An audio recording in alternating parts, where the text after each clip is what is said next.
All right, so today we're going deep Oh, yeah. into Sir Arthur Conan Doyle. Deeper than Sherlock Holmes. Deeper than Sherlock Holmes, right? Yeah. And I think a lot of people, when they think of Arthur Conan Doyle, they, of course, go right to Sherlock Holmes. Magnifying glass. And the magnifying glass. Beer stalker hat. Yeah, all that London fog, all that good stuff. Yeah. But he was But there's so much more to him. way more than that. Yes. So we've got excerpts from, this is really cool, like a Brazilian Spiritist website. Oh, wow. Encyclopedia entry on Doyle. Okay. And then just to kind of like round it out, we have his Wikipedia entry too. Nice. So it's almost like looking Just at a different perspective. yeah, exactly. Two different sides of the same coin. Exactly. Yeah. So our mission, if you will, for this deep dive is to kind of like Unpack. yeah, Yeah. how this guy who created like the epitome of rational thinking, The most logical mind in... yeah, could also be so into the supernatural. Exactly. Like, did you know that he almost quit Sherlock Holmes? What? Because he felt like it was distracting him from more important work. Get out of here. I know. Seriously. Seriously. That's wild. So to really understand this, like, we need to rewind a little bit, right? Go back to his early life. Yeah, let's set the stage. Yeah, so he was born in Edinburgh Okay. to a, like, devout Catholic family. Okay. But by the time he finished school, he was agnostic. Hmm. Meaning that, like, he didn't think that you could prove or disprove the existence of God. Like it's just unknowable. Right, exactly. Yeah. And that's kind of interesting, right? Foreshadowing. Yeah, like foreshadowing. Yeah. Because, like, obviously we know where he ends up. Yeah, for sure. But I think, you know, early on, we see this kind of like questioning. Curiosity about the world, questioning. Yeah. And it's not just Established systems of thought and trying. Yeah, in his early life, like, look at this, the Wikipedia entry talks about he studied medicine, he got some writing published. Oh, wow. He even worked on a whaling ship. What? In the Arctic. I did not know that. I know. Wow. So this is not just some guy, like... Yeah, sitting in a dimly lit room with a pipe. With a pipe, yeah. Yeah. Like he's out in the world. Out there doing stuff. Yeah, experiencing living life. Yeah. So, and speaking of like... And that probably like shapes your absolutely. worldview. You know, the more things you experience, the more you encounter the world. Totally. Yeah. And speaking of like experiences, get this. His inspiration for Sherlock Holmes... Okay, yeah. Was... I mean, he's got to come from somewhere. He's got to come from somewhere. Right. One of his university professors. Oh, wow. Can you imagine? So he's got that sense of observation, right? Like really looking at the details. Picking up on those details. Right, and that's probably part of what made him such a great writer too, right?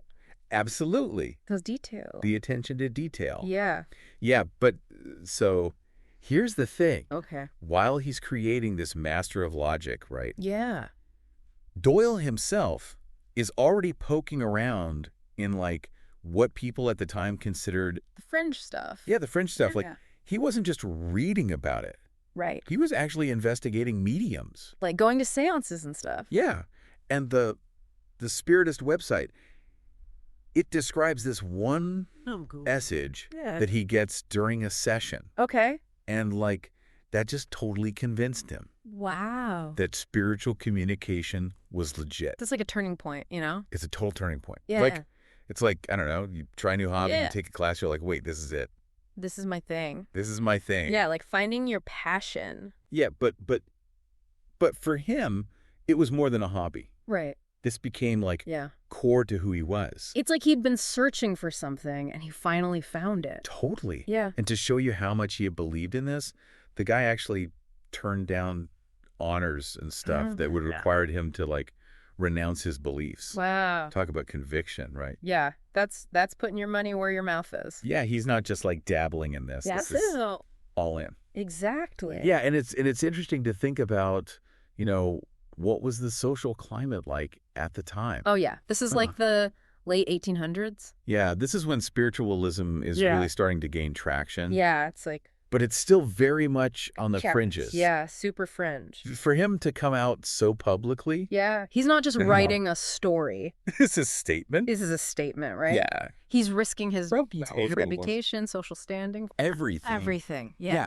And he's doing it Yeah. Without hesitation. Exactly. Wow. So this is where, like, his journey takes this really interesting turn. Okay. Right? So late 1800s, the spiritualist movement is on the rise, and Doyle is, like, right there in the thick of it. He's not just watching from the sidelines. No. He's involved. He's joining organizations. He becomes, like, this global advocate for spiritualism. He's like the poster child for it. Yeah. You know how some people find their passion later in life? Yeah. This was it. Total. This was his thing. Yeah. And then World War I happens. And this is where things get, I don't know, even more intense. Like heavy. Yeah. Yeah. He experiences, like, unimaginable loss during that time. Oh, wow. His son, his brother, other people close to him. That's gotta. And the Spiritist website really emphasizes how this, like, just solidifies his belief. Right. That spiritualism is like a divine revelation. Makes sense. Like, trying to find, connect with those. Connect with those he lost. And in the afterlife. Yeah, find some kind of solace in this world that's been ravaged by war. And it makes you think, right? Totally. How our experience, our own experiences, like, shape our beliefs. Absolutely. Yeah, grief and loss, you know, those can be powerful motivators to search for meaning. And he's not content with just, like, believing in private. Right. This guy goes full on evangelist for spiritualism. Yeah. He writes books. He travels the world giving lectures. He funds it all himself. Wow. He's committed. Yeah. Like, this is not just a side hustle. Yeah. This is his mission. Yeah. But here's where it gets, like, even more nuanced. Okay. Doyle's all about spiritualism, right? Yeah. But his understanding of Spiritism, which is like this more structured system, it involves reincarnation and all that. Okay. That was a little less, I don't know. It's interesting. Yeah, he was kind of like... He wasn't sure about the reincarnation part. Yeah, he wasn't totally sold on that part. Yeah, which is interesting because you would think if you're into spiritualism, you might be open to reincarnation, but... Right. Yeah. Yeah, and I think that's something we can all relate to.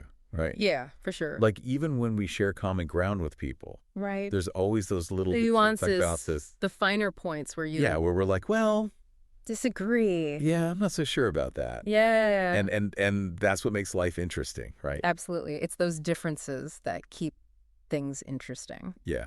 And it's a good reminder that, like, labels can be deceiving. Totally. Right? Yeah. Even though Doyle's associated with spiritualism, his views were more complex than that. Yeah, he was his own unique individual. Exactly. And speaking of complex, Doyle's, like, super outspoken advocacy for spiritualism, it doesn't come without its share of drama. Ooh, tell me more. So the Spiritist website, it mentions this public debate between Doyle and this guy, this skeptic, Joseph McCabe. Oh, that sounds juicy. Yeah. So what was it about? So it's like this head-to-head, right? Okay. Doyle's arguing for spiritualism. Okay. McCabe is saying it's all a bunch of, like, tricks and nonsense. Oh, man.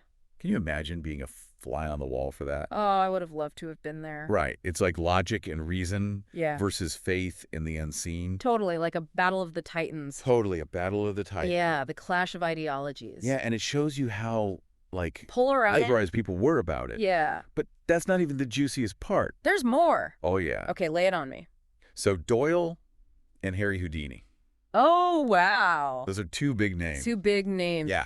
And this is where things get really, really interesting. Okay. So at first, they were actually friends. Yeah, brought together by this, like, shared fascination with the mysteries of the world. Right, so it's like shared interests. Shared interests, exactly. Like very different approaches. Totally different approaches. Yeah, and that's the thing. Houdini dedicated his career to debunking fraudulent mediums. Right. Which puts him at odds with Doyle. Doyle, who's like... Who believes in all of it. Believes all of it. Yeah. So can you imagine the tension? Oh, I bet it was powerful. Like two brilliant minds. Yeah. Both driven by this pursuit of truth. Yeah, but with but coming at it from such different angles. Right. It's like a classic clash of worldviews. Clash of worldviews, yeah. And it's like that saying, right? Right. What's that? You can choose your friends, but you can't choose their beliefs. Oh, yeah, that's a good one. But this wasn't just some philosophical disagreement. Right. This became a very public and bitter rift. Yeah. Yeah. It's sad when that happens. It is sad, especially when you see how close they were at the beginning. But it reminds us that even the strongest bonds Can be tested. Can be tested, yeah. Yeah. When those core beliefs are challenged. Especially when they're so tied to your identity. Your identity. Okay? Yeah. Yeah.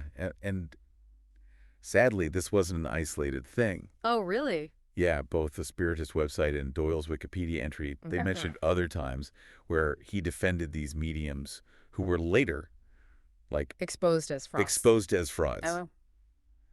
Yeah, it's like his desire. Yeah. His deep desire to connect with the spirit world. Yeah. It might have made him overlook some pretty obvious warning signs. Yeah, it's like he wanted to believe so badly that he was willing to ignore some red flags. Yeah, it makes you wonder, right? Yeah, it's fascinating. How could someone so dedicated to logic in one area of his life be so susceptible to deception? Yeah. It's a contradiction. It is. Yeah. But it speaks to the complexity of human nature, right? Totally. We're all complicated beings. Yeah, it's a good reminder that we're all multifaceted, right? Yeah. We can hold these beliefs, we can exhibit these behaviors that don't always align perfectly with how we present ourselves to the world. Exactly. Like what you see on the surface isn't always the whole story. Yeah. Doyle's life is a perfect example of that, right? Absolutely. He's a man of science and logic, a storyteller, and a passionate advocate for something that many considered outlandish. Yeah, and that dedication to spiritualism, it had a profound impact on his life. Oh, absolutely. And even, like, his literary legacy. Really? How so? So, his book, The History of Spiritualism, that's considered his most significant contribution to the movement. Okay. It's this really detailed and incredibly passionate account of the movement. But get this, it actually played a role in what? His Wikipedia entry says it played a role in Sherlock Holmes stories being temporarily banned in the Soviet Union. Seriously. I know. Because of his spiritualist writings. Because of his spiritualist writings. That's wild. It's crazy. Bro. It's like his two passions colliding in the most unexpected way. Yeah, it's like this unintended consequence. Yeah, totally. Those detective stories, which are like... the epitome of logic. Yeah, logic, reasoning. Yeah. They're deemed unacceptable.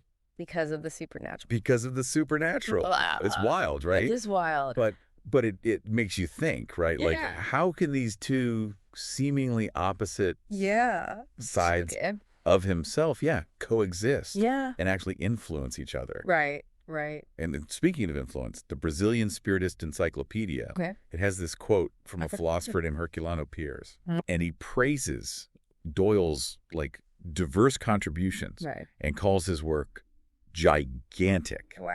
And he talks about his skills as a novelist, historian, and of course spiritualist. Right, right. So it's this reminder, right? That he wasn't just one thing. That people can't be easily categorized. Yeah, he defies labels. Yeah, he defines labels. He's this true Renaissance man. Yeah. Like, complex. Yeah. Fascinating. Real enigma. Yeah, and just to add like a little bit more to his story, his final words were reportedly, "You are wonderful," spoken to his wife. That's beautiful. Yeah. Isn't that a fitting farewell for a man who saw wonder in both the seen and unseen worlds? It's like he came full circle, you know? Totally. So what have we learned here? Yeah. What have we learned? We've got this guy known for creating a master of deduction. Yeah. And he's deeply invested in a world beyond logic and reason. Yeah, it makes you question everything you thought you knew about him. It does. Right? Yeah. And it reminds us that even the most brilliant minds can find meaning and purpose in something. That transcends the purely rational. Yeah, that transcends the purely rational. Yeah. So it's like peeling back the layers of an onion, right? It is. The more we learn about Doyle, the more complex he becomes. The more complex and fascinating he becomes. Yeah.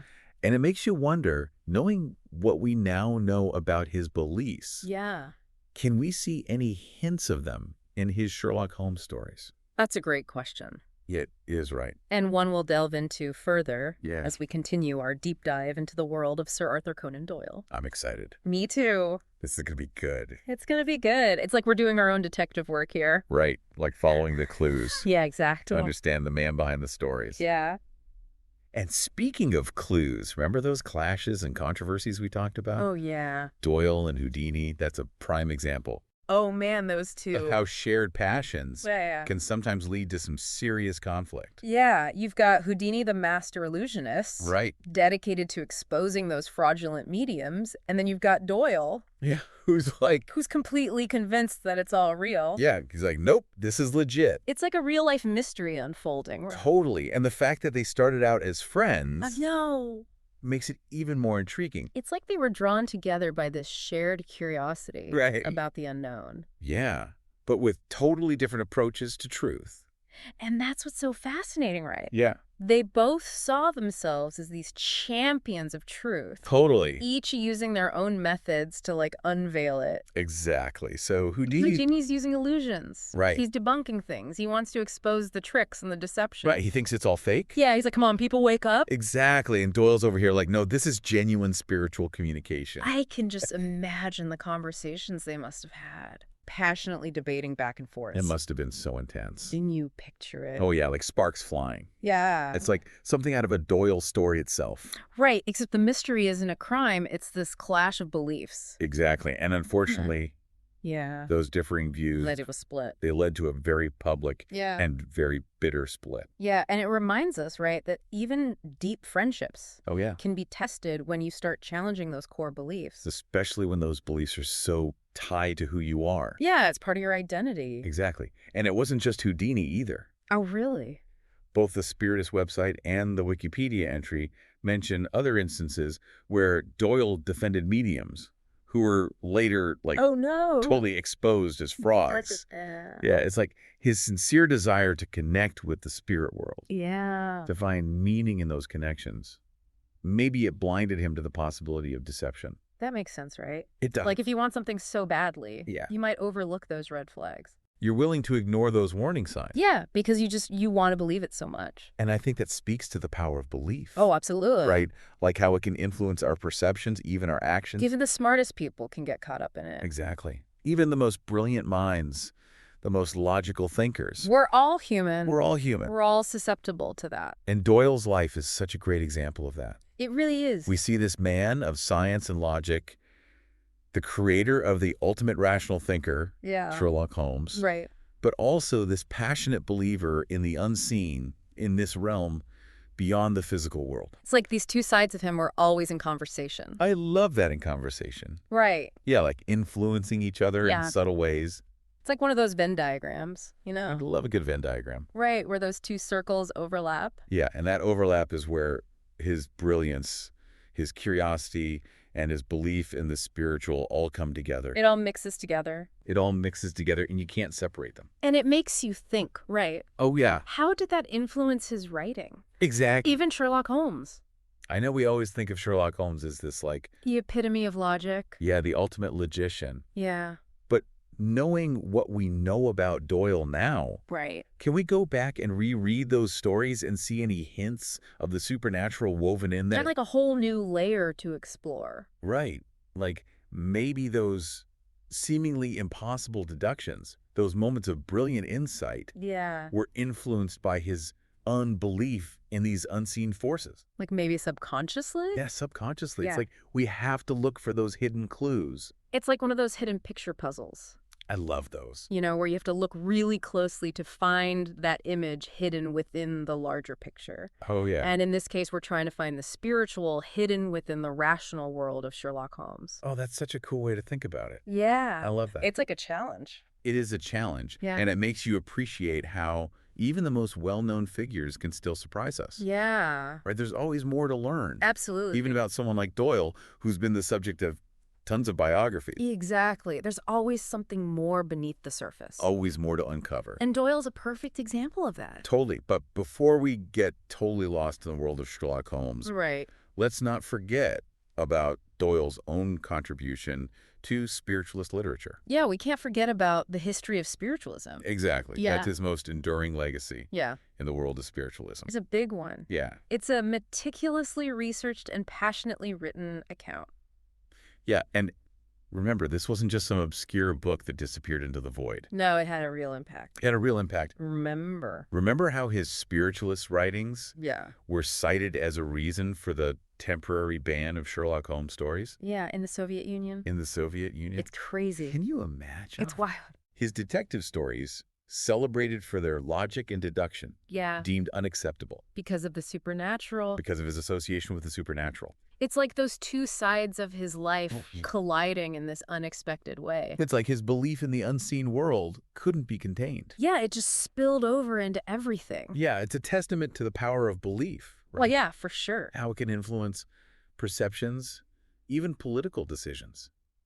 It's fascinating. It is, and it speaks to this multifaceted nature of Doyle's legacy. Totally. He wasn't just a storyteller or a spiritualist.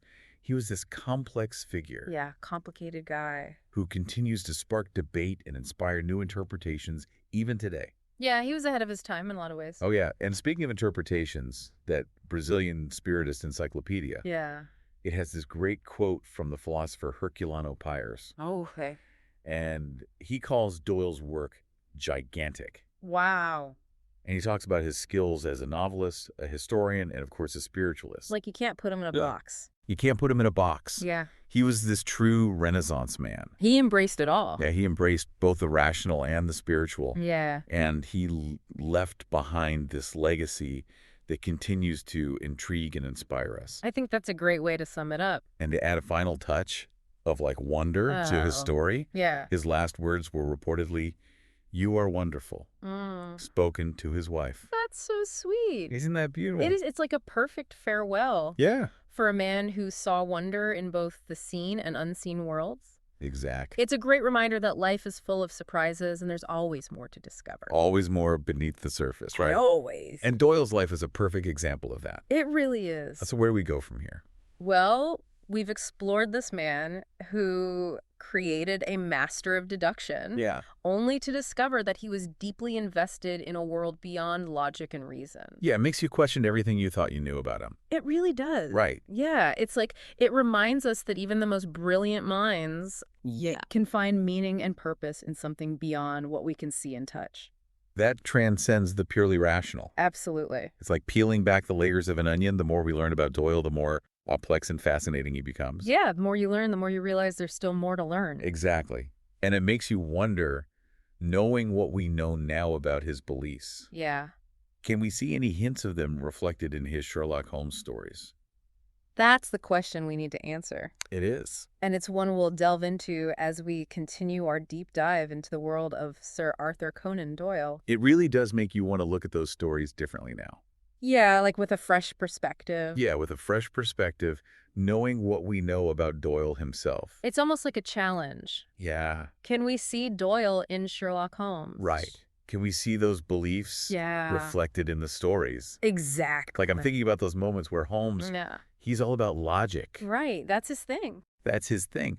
But then there are these situations that just defy explanation. Yeah, they just defy rational explanation. Right, right. Almost like a nod to the supernatural. Yeah, to the supernatural, to the unexplained. It makes you wonder if Doyle was drawing on his own experiences. Right. Like those things he couldn't explain away. Yeah, those things that stuck with him. Yeah, even if it wasn't like ghosts and seances in the stories. Right.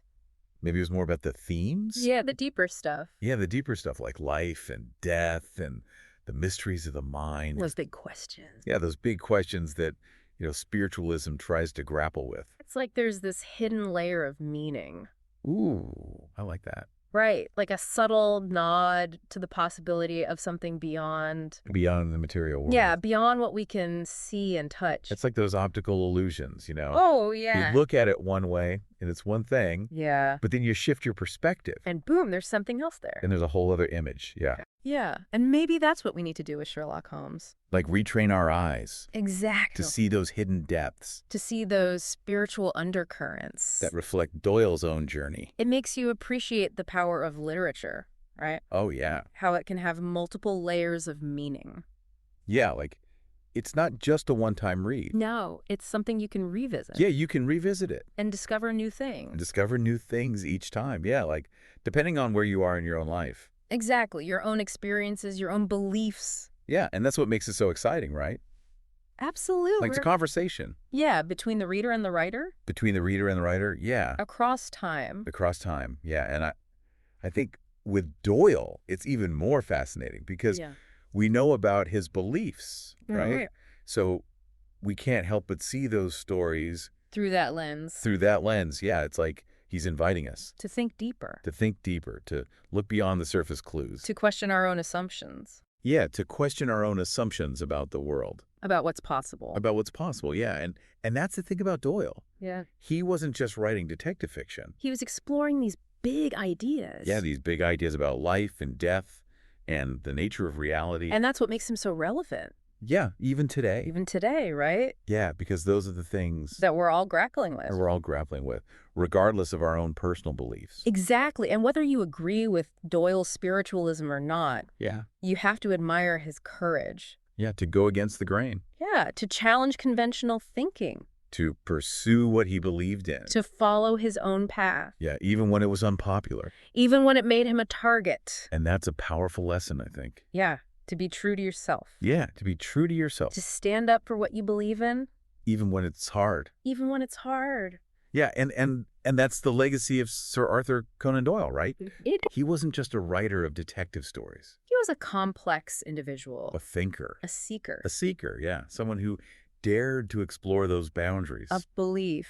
Of belief, of imagination. And he left behind this incredible body of work. Yeah, that continues to fascinate us. To inspire us. To inspire us, to make us think. And to remind us that there's always more to discover.